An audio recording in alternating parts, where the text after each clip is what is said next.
सावधान। नमो अरिहन्ताय, नमो सिद्धाय, नमो आयर्याणं,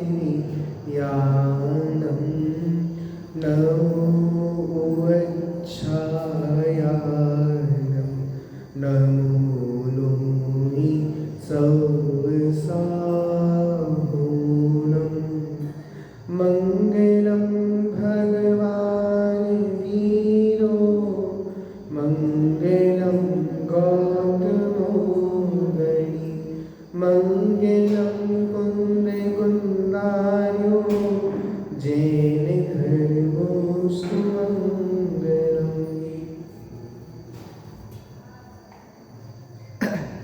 हमारी चर्चा आचार्य बागीर सिंह सूरी ग्रंथ श्री छत्र चूड़ामणि ग्रंथ पर चल रही है। कल अपन ने देखा था कि जो जीवनधर कुमार थे वो माता की दीक्षा के बाद अपने महल में लौटते हैं और सारे दुख को भूल जाते हैं, क्योंकि ज्ञानियों का दुख क्षण स्थायी होता है। फिर क्या होता है कि वो जल क्रीड़ा करने के लिए अपनी पत्नियों के साथ जाते हैं। जल क्रीड़ा के उपरांत वो एक लता उपवन में जाते हैं। वहाँ वो बंदर और बंदरिया की क्रीड़ा देखकर वैराग्य को प्राप्त होते हैं कि वह बंदर कितनी मायाचारी कर रहा था। बंदरिया को मनाने के लिए अनेक प्रयत्न किए और बंदरिया नहीं मानी, तो उसके लिए बंदर ने मृत जैसी अवस्था उसने धारण कर ली। फिर बंदरिया उस मृत अवस्था को देखकर दुखी हुई और उसको जगाने के लिए, जिलाने के लिए, मतलब उठाने के लिए बहुत प्रयत्न किए। इस तरह सारा प्रयत्न उसने देखा। फिर क्या देखा कि बंदरिया बंदर को उठा रही है। बंदर उठ जाता है और बंदरिया की सेवा से प्रसन्न हो जाता है। प्रसन्न होने पर वह कटहल का फल उसको देना चाहता है, तो कटहल का फल लेकर आ रहा था।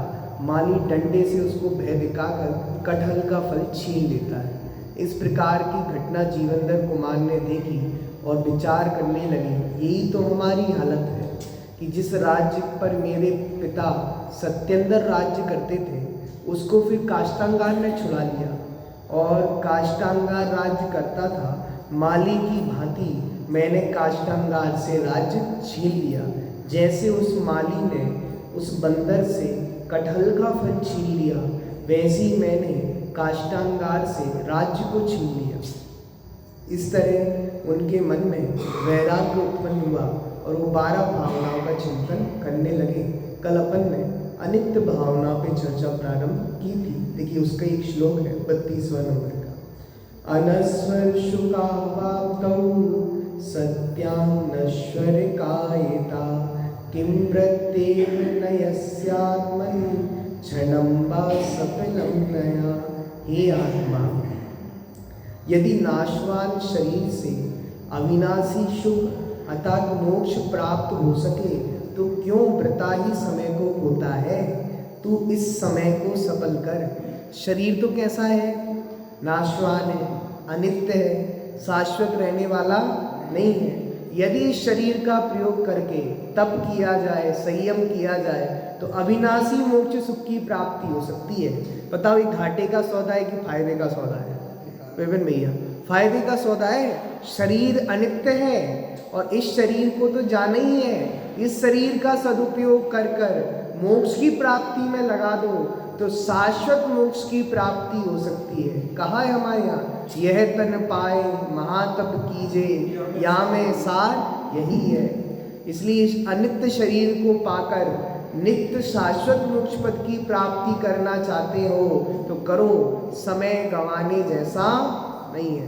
दौलत राम जी की भाषा में कहा, दाव मत चूको अबे। ये दाव चूकने जैसा नहीं है, क्योंकि ये मनुष्य पर्याय मिली है, ये सर्वोत्तम पर्याय है। 4 गतियों में से हम पूछते ना सबसे अच्छी गति कौन सी है बताओ चाचा जी। 4 गतियों में सबसे अच्छी गति कौन सी है? वैसे तो कोई सी भी नहीं है, हमें तो चारों में ही नहीं रहना, हमें तो मोक्ष की प्राप्ति करनी है।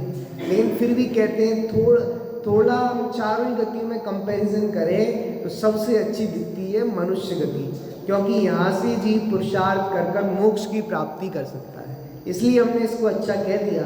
लेकिन रहने को तो कोई अच्छी नहीं है, चार ही गति दुख रूप है, पंचम गति मोक्ष ही सुख रूप है। देखो इसका सरलार्थ, हे आत्मन, यदि तुम यथार्थ पुरुषार्थ करते हो तो नश्वर शरीर के निमित्त से तुम्हें अविनश्वर मोक्ष सुख की प्राप्ति होती है।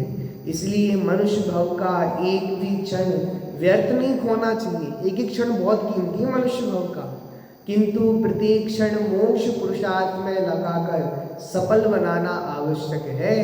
समय रहते समय सार को जान लो, यही समय की सार्थकता है, नहीं तो समय निकल जाएगा। समझ में आ रही बात? समय बहुत इम्पोर्टेंट है।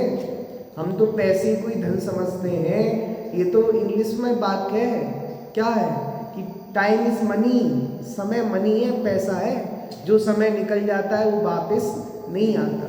देखिए इस तरह अपन ने अनित्य भावना पर चर्चा की और जीवनधर कुमार ने अनित्य भावना पर विचार किया। अब दूसरी भावना का नाम क्या है? असरण भावना कहो या अनुप्रेक्षा कहो, एक ही बात। देखिए पढ़ते हैं, पयोदौ नष्टनो कस्य पतत्रेरिव जीवति सत्य पाये शरण्यं न तत्स्व आर्ते ही सहस्त्रता। देखिए हे जीव, समुद्र में डूबा गया है नौका रूपी आश्रय जिसका, ऐसे पक्षी की तरह तेरे नाश तथा मृत्यु के समान समय कोई भी शरण नहीं है। निश्चय से सुखी अवस्था में हजारों शरण हो जाते हैं। हे आत्म सरला, जैसे समुद्र के मध्य में नौका नष्ट होने के कारण नौका रहित पक्षी का कोई रक्षक नहीं है। हमने सुना ही, कोई पक्षी नौका पे बैठा हो और वो हवा में उड़कर जाए, अब बताओ उसके लिए क्या सहारा है? ऐसी कोई नाव थी, उस समुद्र में थी और समुद्र पर पक्षी सवार थे, वो नाव डूब गई समुद्र में। अब बताओ पक्षी के लिए कौन सहारा है? काल सिंह को मृग चेतन ने पकड़ा घेरा बलबल में, ऐसी हाल है। बताओ शेर ने हिरण को पकड़ लिया, हिरण शेर के मुंह में है, अब कौन बचाने में समर्थ हो? कोई बचाने में समर्थ नहीं है। ऐसी जब हमारी मृत्यु आ जाएगी तो कोई भी बचाने में समर्थ नहीं है, कोई शरण नहीं है जगत में। हमें लगता है हमें कोई बीमारी होगी तो डॉक्टर शरण होंगे, डॉक्टर शरणम पवज्जामि। अब हम डॉक्टर की शरण में जाते हैं तो डॉक्टर बचा लेंगे तुम्हें? बताओ, डॉक्टर बचा नहीं पाएंगे। हमें भ्रम है कि डॉक्टर बचाते हैं, समझ में आया? तो डॉक्टर बचाते हैं, अरे कोई नहीं बचाता, कोई शरण नहीं है। मणि मंत्र तंत्र बहु होई, मरते न बचावे कोई। मृत्यु आएगी, एक समय बढ़ाने में कोई समर्थ नहीं है। डॉक्टर से कहो आप एक आधे घंटे के लिए रोक लो, हमारा बेटा आने वाला है, रोक लेंगे? अरे 1 मिनट रोक लो, बस 1 मिनट, बेटा आ ही रहा है, भाड़ है, नहीं रोक पाएंगे। 1 सेकंड, एक समय रोकने में समर्थ नहीं है, क्योंकि दुनिया में कोई शरण नहीं है। हमको शरण के नाम पर सब कुछ लगता है। छोटे से बेटे को लगता है माँ शरण है, हमें लगता है हमारे लिए परिवारजन शरण है। कौन शरण है बताओ? मैं सही कहूँ, बहुत बीमारी हो हालत में और बहुत तकलीफ हो, सब बोलते तो हैं आपका दुख हमें लग जाए, पर लगता है कि नहीं लगता? वस्तु स्वरूप क्या कहता है? कुछ नहीं है, आपका दुख आपको ही भोगना पड़ेगा, उसमें कोई हिस्सेदारी और बंटवारी करने में समर्थ है ही नहीं। इसलिए जगत में शरण की कल्पना करना व्यर्थ है। देखो हे आत्मन, जैसे समुद्र के मध्य में नौका नष्ट होने के कारण नौका रहित पक्षी का कोई रक्षक नहीं होता, अधिक ना उड़ सकने के कारण उसका मरण सुनिश्चित है, वैसे ही तुझे मरणादि आपत्ति के आ जाने पर तेरा कोई रक्षक नहीं है। आई हुई आपत्ति का सामना स्वयं तुम्हें ही करना पड़ेगा, परंतु सकुशल होने पर अपरिचित हजारों जन भी सहायक हो जाते हैं। जब सुख की अवस्था होती है ना तो हजारों लोग खड़े रहते हैं, हजारों लोग आपसे जय जिनेंद्र करेंगे, हजारों लोग आपका अभिवादन करेंगे, स्वागत करेंगे, आओ आओ। और दुख की अवस्था में कौन सहारा देता है? कोई पूछता तक नहीं है। दिख जाए तो चेहरा छुपा के भाग जाता है, अपनी गली का रास्ता बदल देता है कि अभी दिखेंगे और हमसे पूछेंगे कुछ मदद कर दो। क्योंकि पुण्य के उदय में सब खड़े रहते हैं, पाप के उदय में कोई शरण नहीं है। इसलिए सही कह रहे हैं जिनवाणी कि जगत में कोई शरण नहीं है। शरण की कल्पना ही निरर्थक है। जैसे हिरण को वो शेर मार के खा ही रहा है और पूरा खा जाएगा, जैसे उसको बचाने में कोई समर्थ नहीं है, वैसी मृत्यु आएगी तो हमें बचाने में भी कोई समर्थ। और अरिहंत भगवान तो समर्थ होंगे ना, वो भी नहीं है। अरे फिर उनको शरण क्यों कहा है? हमने तो पढ़ी है पंडित जयचंद जी छाबड़ा की वो 12 भावना। शुद्धात्म रूपंच गुरु जग में शरणो दोय, मोय उदय जी के व्रता आन कल्पना। विपिन भैया, अरिहंत भगवान हमको मरने से बचा लेंगे कि नहीं बचा? फिर वो किस चीज के शरण है चाचा जी? अरिहंत भगवान हमको मरने से नहीं बचा सकते, तो फिर काय के शरण है? अरे भैया, अरिहंत भगवान मरने से तो नहीं बचाएंगे, पर मरण का भय दूर कर देंगे। बोलो, तुम्हें वो तत्व ज्ञान दे देंगे जिससे तुम्हें पता चलेगा मैं मरता ही नहीं हूं, इसलिए शरण है। शुद्धात्मा इसलिए शरण है कि जिसे शुद्धात्मा के अनादि अनंत स्वभाव का विश्वास हो गया कि मैं वो तत्व हूं जो मरता ही नहीं हूं। आयु आए तो आए, लेकिन मेरा मरण होने वाला नहीं है। मैं अनादि अनंत तत्व हूं। कौन सा तत्व हूं? ये शरीर है, शरीर इसका तो जन्म हुआ है, इसका मरण होगा। मेरा ना जन्म हुआ है और ना मेरा मरण होगा, इसलिए जगत में मुझे कोई भी शरण नहीं दिखता। एक तो व्यवहार में पंच परमेष्ठी दिखते हैं और निश्चय से शुद्धात्मा दिखता है, अन्य कोई जगत में शरण नहीं है। लेकिन ये जीव मोह के कारण अन्य वस्तुओं में शरण खोजता है। पाप का उदय हो तो कुदेवों के पास जाकर नरियल फोड़ता है। क्यों? इनका कुछ हम नरियल चलाना भूल गए थे ना, इसलिए हो गया। इनके पास आना भूल गए थे, इसलिए हो गया। इनके आगे ज्योति नहीं जलाई थी, इसलिए हो गया। तुम खूब ज्योति जला लो, खूब कुछ कर लो, कोई शरण नहीं है पाप के उदय में। पुण्य के उदय में साय के निमित्त बहुत मिलते हैं और पाप के उदय में साय का निमित्त कोई नहीं मिलता। और ये चारों गतियों में कौन शरण है बताओ? कोई शरण नहीं। देखिए आगे, आयु धीरति स्निग्धैर् वन्दोभिश्चाभिसंप्रतः जन्तु संरक्ष्यमाणोऽपि पश्यतामेव नश्यति। आयुध को लिए हुए अत्यंत प्यारे बंधुओं से चारों ओर से घिरे हुए और संरक्षित भी प्राणी देखने वालों के आगे नाश को प्राप्त हो जाता है। देखिए मरण के समय शस्त्रधारी बड़े बड़े योद्धा, कौन से योद्धा? मोदी जी मरेंगे कि नहीं मरेंगे? चाचा जी, मोदी जी मरेंगे कि नहीं मरेंगे? नहीं, उनके आगे पीछे इतने तो सोल्जर खड़े हैं, इतने पहलवान खड़े हैं, जेड प्लस सिक्योरिटी भाई साहब। हर बार वो अपने जो जैकेट पहनते हैं ना, वो बुलेट प्रूफ जैकेट है। बताओ मोदी जी मरेंगे कि नहीं मरेंगे? अरे सिकंदर नहीं जिया तो मोदी जी किस खेत की मूली है?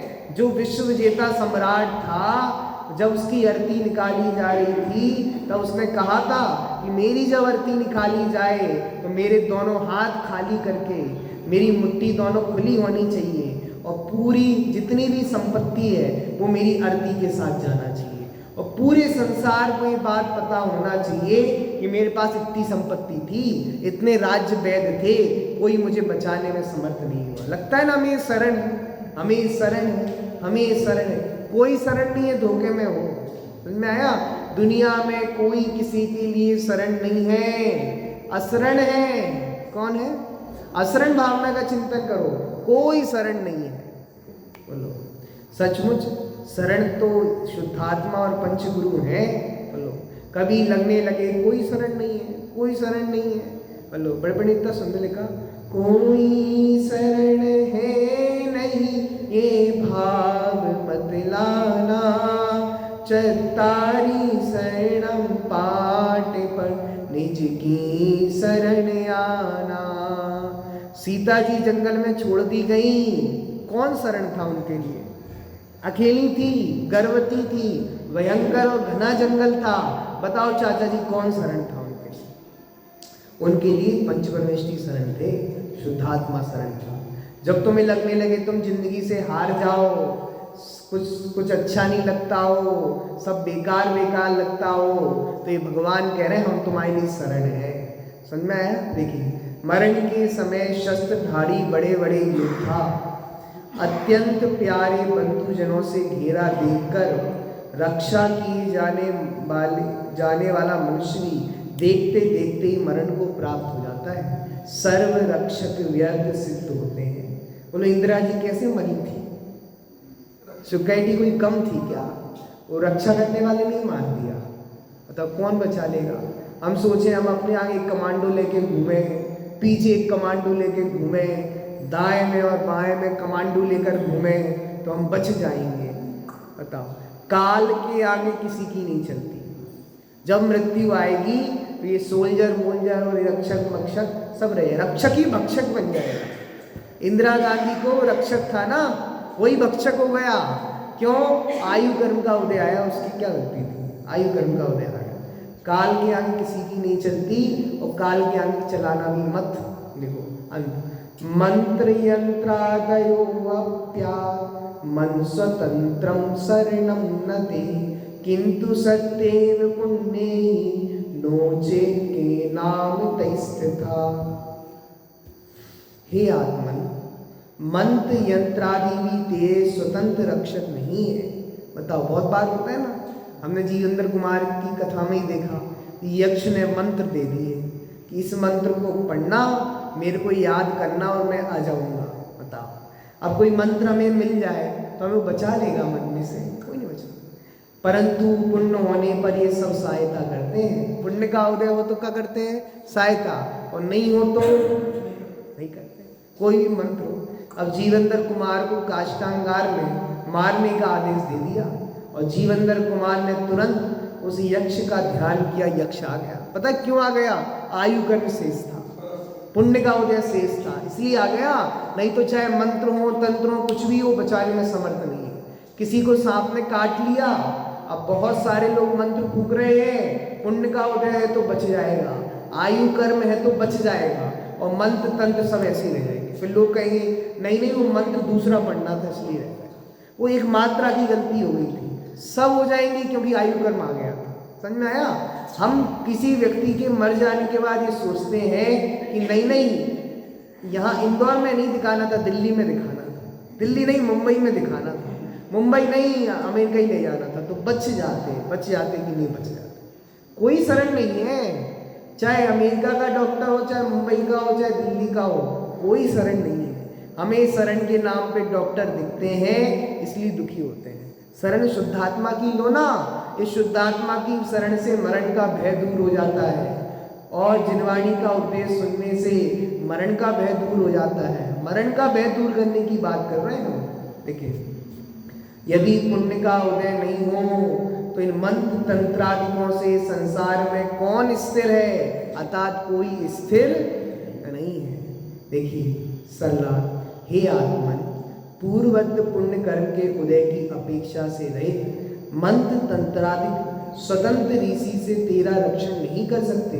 पूर्व पुण्य का उदय हो तो मंत्रादि सहायक सिद्ध होते हैं। यदि पुण्योदय के बिना ही मंत्रादिक रक्षक हो सकते हो तो आज तक कोई मरता ही नहीं, सब अमर हो जाते हैं।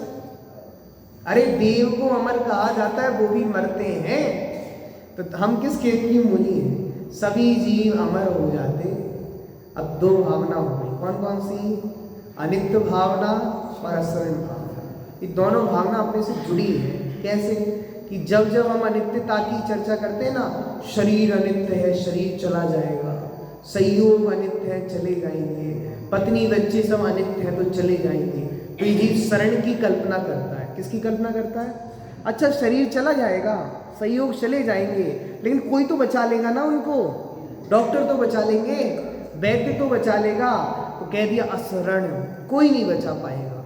अब तीसरी भावना है संसार भावना। चलिए, कोई नहीं बचा पाएगा, पर इसमें सुख तो है ना, सही योगों में शरीर में सुख तो है ना, पंचेंद्रिय के भोगों में ये चले जाएंगे, चलो हमें समझ में आ गई बात। इनको उनको कोई बचाने में समर्थ नहीं, ये भी बात है, पर सुख तो है ना इनमें। ये जितनी देर को हमें भोग संयोग मिले हैं, जितनी देर तक मिले उसमें सुख है कि नहीं है? तो अब संसार में परीक्षा में कहते हैं उसमें सुख नहीं है। नटवन्नेक वेशेन भ्रमस्यात्मन् स्वकर्मता तिरश्चित निरीये पापा देवी पुण्यात् वयानरे। हे आत्मन, तू नाना प्रकार के वेश धारण करके नट के समान अपने कर्मों के बस से घूम रहा है, और पाप से त्रियंच और नरक गति में, पुण्य से स्वर्ग में, पुण्य और पाप से मनुष्य गति में जन्म धारण करता है। देखिए, हे आत्मा, हम संसार में घूम रहे हैं ना। बोलो, बाबूजी ने क्या लिखा संसार भावना में? बोलो, क्या लिखा संसार भावना में? केवल रवि किरणों की पूजन में संसार महादुख सागर में, संसारे महादुख सागर में, प्रभु दुख में सुख आवासों में, मुझे को न मिला सुख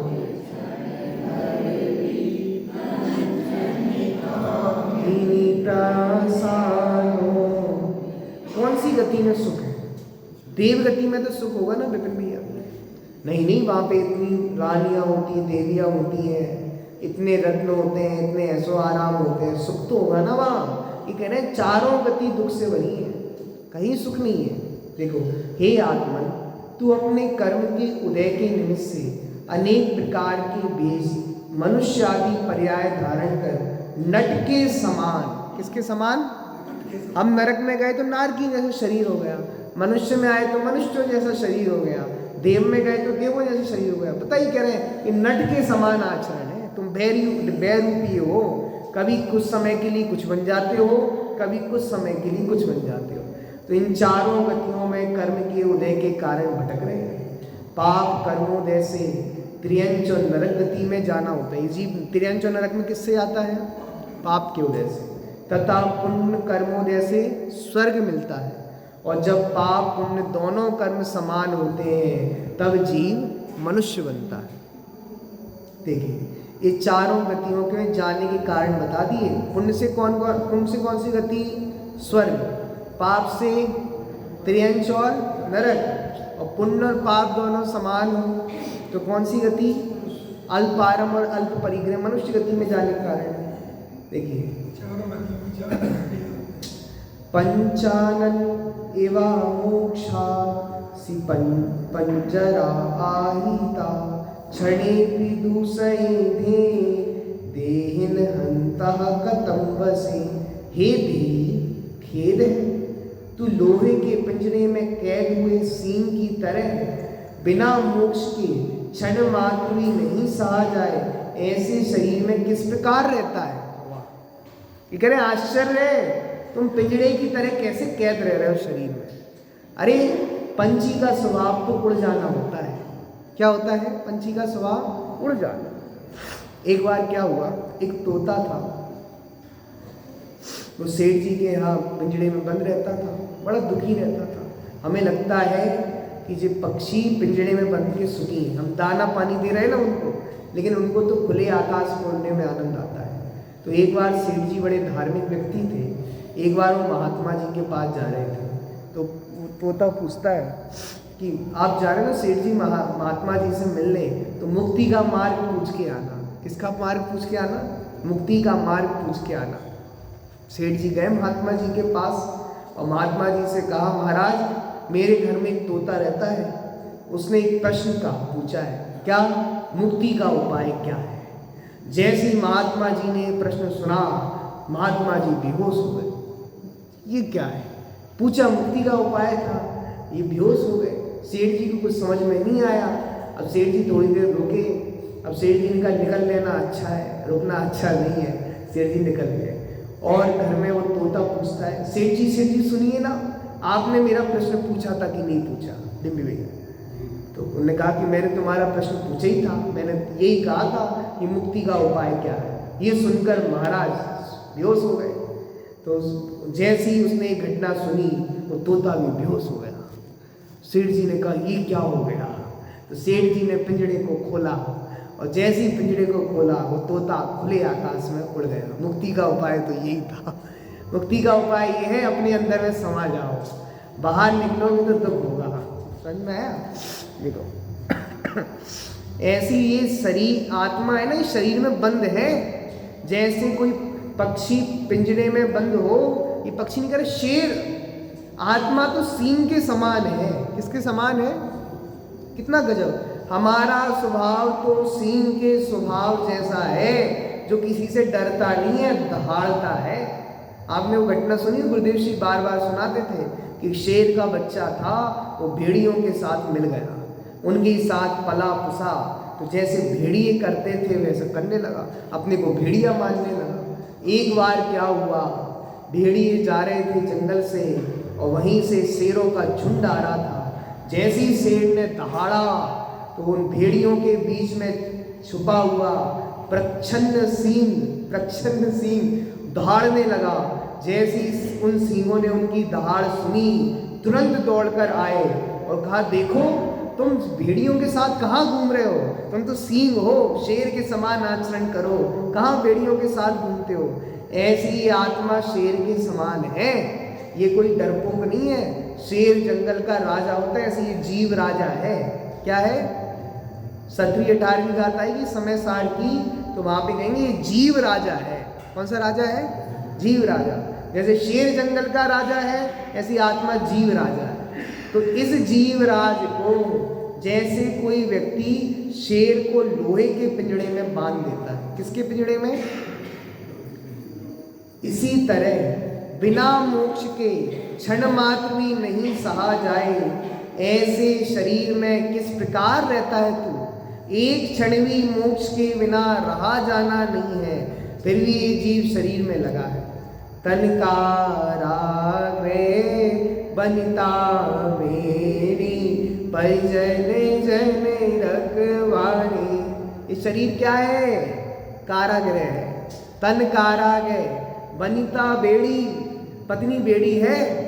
बोलो कहीं भी जाओगे तो पूछती कहाँ जा रहे हो, जाने नहीं देते, तो पत्नी बेड़ी है। तन कारागृह बनिता बेड़ी, परिजन जन रखवारे। कहीं भी जाओ तो परिवार के मिल ही जाते हैं। क्यों यहाँ क्यों आए थे, क्या बात चल रही तुम्हारी, टकराई जाते हैं। तो ये सब शरीर कारागृह है। तो कैसे ये जीव शरीर में टिका है? आश्चर्य तो इसमें है। बोलो हे देहधारी जीव सरला, जैसे लोहे के पिंजड़े में शूरवीर शेर का विवश होकर जब तक छुटकारा नहीं होता तब तक रहता है, तथा पिंजरे से छूटने की तीव्र इच्छा रखता है। कैसी इच्छा रखता है? वैसे ही जिसमें क्षण मात्र भी रहना अतिशय असह्य है, ऐसे अपवित्र शरीर में तुम रहते हो, ये महान खेद है। अतएव शरीर रहित मुक्ति होने का प्रयास करो। शरीर रहित होने का, शरीर से रहित होने का, अतः मोक्ष में जाने का प्रयास करो, वही उत्तम है। कैसे हम इस गंदे संदे शरीर में रहना पसंद कर रहे हैं? बताओ, कोई गंदा कमरा हो जहाँ बहुत बदबू आती हो, ऐसी अस्त व्यस्त हो, बताओ ऐसे कमरे में रहना पसंद करेंगे कि नहीं करेंगे? और हम किस में रह रहे हैं? ऐसी गंदे संदे शरीर में रह रहे हैं। आचार्य जी कहते हैं आश्चर्य होता है, खेद है कि तू इस गंदे संदे शरीर में रह कैसे लेता है। हमें इस गंदे संदे शरीर में रहना मंजूर नहीं है, इसलिए हम मोक्ष मार्ग की ओर प्रयास कर रहे हैं। और तुझे गंदा कुचैला नवद्वार वाला शरीर कैसे अच्छा लगता है? अब तू प्रण ले, नियम ले, संसार भावना का चिंतन कर। अब हमें संसार में नहीं रहना, अब हमें शरीर में नहीं रहना, अब हम तो मुक्ति की ओर प्रयाण करेंगे। देखो और इसमें एक श्लोक लेते हैं। तन्नास्ति अन्वे भुक्तं पुद्गलेषु मुहुस्त्वया, तल्लेशत्वं किं तृप्त्यै बिंदु पीता बुद्धिरिव। हे आत्मन, पुद्गलों में कोई परमाणु ऐसा नहीं है जो तूने बार बार नहीं भोगा। तुम तुम्हें संसार में सुख लगता है ना, अरे ये चीज मिल जाए तो सुख है। ये कह रहे हैं ऐसा कोई पुद्गल परमाणु नहीं है जिसका हमने अनंत बार भोग ना किया। कितनी बार? अनंत। ऐसा कोई पुद्गल परमाणु नहीं। इन पुद्गलों का थोड़ा अंश पूरे समुद्र का जल पीने वाला हो, बूंद के समान है, क्या वह तुम्हारी तृप्ति के लिए होगा? कदापि नहीं। बताओ, सारे जितने भी पुद्गल परमाणु हैं सबका भोग कर लिया, फिर भी आज हम तृप्त नहीं हुए। कितना वैराग्य का विषय है कि इतने सब पुद्गल परमाणुओं का भोग करने पर भी ये जीव तृप्ति को प्राप्त नहीं हुआ, फिर भी उन पुद्गल परमाणु से तृप्ति चाहता है, होगी कि नहीं होगी? अनंत भोग दी, अनंत। अभी लगता है हमें इतने सारी भोग सामग्री है, ऐसी भोग सामग्री अनंत बार मिल गई। जिस घर में रह रहे हैं इससे अच्छा घर अनंत बार मिल गया। जो कपड़े पहने हैं इससे अच्छे कपड़े अनंत बार मिल गए। समझ में आया? ये शरीर देख रहे हैं इससे अच्छा शरीर अनंत बार मिल गया, पर आज तक तृप्ति हुई कि नहीं हुई? तो काय का सुख संसार में? कोई सुख नहीं है। इन पुद्गलों का थोड़ा अंश पूरे समुद्र का जल पीने वाले को बूंद के समान है। इतनी इच्छा है जीव की कि पूरे पुद्गल परमाणुओं का भोग ले तो भी इसकी इच्छा शांत नहीं होती। जैसे समुद्र में बिंदु है वैसे इस 3 लोक के परमाणु को भूलने की इच्छा पूरे इच्छा रूपी समुद्र में बूंद के समान है। इतनी सी इच्छा पूरी नहीं होती इसकी। क्या वह तुम्हारी तृप्ति के लिए होगा? कदापि नहीं होगा। देखो समझा रहे किसको? जिनको भोगों में सुख लगता है, जिन्हें संसार में सुख लगता है, जिन्हें संसार में मजा और आनंद आता है। हे भोगाविलास जीव, इस संसार में जो अनंतानंद पुद्गल द्रव्य है उनको ये जीव बार बार भोग चुका। टिम्बी भैया, इडली डोसा खाना है कि नहीं खाना? नहीं, अनंत बार खा लिए। बोलो, सांभर खाना है कि नहीं खाना? अनंत बार खा लिया। अच्छा, पहले ही बनता था, तुम क्या अभी सोच रहे हो अभी बनता था? नई डिश थोड़ी ना है, अनंत बार बन गया, अनंत बार भोग लिया। जिनको अनंतों बार भोग भोग कर छोड़ा, ये भी भोग नहीं नवी चेत है मोड़ा। अज्ञान वस्यो चेष्ट भोजी अब ना बनूंगा, जिन धर्म पाया है अपूर्व कार्य करूंगा। यह मेरा निश्चय, यह सम्यक निश्चय। कोई मुनि बन क्यों जाता है? बताओ, पंचेंद्रिय के भोगों को छोड़ के मुनि क्यों बन जाता है? कोई सोचता है अज्ञान वश उच्छिष्ट बोझी अब ना बनूंगा। बहुत बेवकूफ बन गया, बहुत मूर्ख बन गया। जिस सामग्री को मैं भोग रहा हूँ मुझे लग रहा है पहली बार भोग रहा हूँ। लोग जब लोगों के हाथ में मोबाइल आए ना पहली बार, तो लोगों का मोबाइल तो पहली बार आया है, इसका भोग तो हम पहली बार कर रहे हैं। अरे अनंत बार कर चुके। नहीं पंडित जी, आईफोन नहीं आया होगा तब। अनंत बार भोग लिया आईफोन को। BMW नहीं आई होगी, अनंत बार भोग लिया। पंडित जी आप सही तो कह रहे हो, पर जो अंबानी का घर है ना वो नहीं मिला हुआ आज तक। क्यों नहीं भैया? अरे स्वर्ग गए वो अंबानी विभूति कुछ नहीं लगती। भवनत्रिकों की इतनी विभूति होती है कि चक्रवर्ती के भोग उसके आगे कुछ नहीं है। अनंत बार भोग लिए। अडानी अंबानी तो कोई है ही नहीं लायक। इतने भोग भोग लिए भरपूर स्वर्गों के, कोई कीमत नहीं है इस मनुष्य गति के भोग सामग्री की।